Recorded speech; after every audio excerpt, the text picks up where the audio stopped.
Yung isang mapagpalang umaga mga idol, meron tayong habak o dignum na belt na pandigmaan pang all around, overall use, pangontra sa kulang barang tigal po palipad hangin, kabal rabuelta, at meron din siya sa bala. So sa lahat ng gustong mag-order, napakaganda ng kanyang pagkakaukit at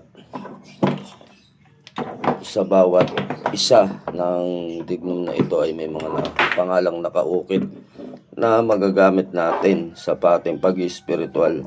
So napakagandang gamitin, napakainam. Ang kumukuha sa atin ito karaniwan sundalo, pulis at mga nasa VIP na yung iba ay nasa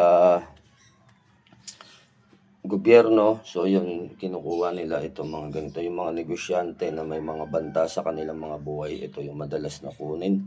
Yan, overall na yan, pangkalahatan. So PM lang sa gustong mag-order ng ating habak na pandigmaan. God bless you more mga idol.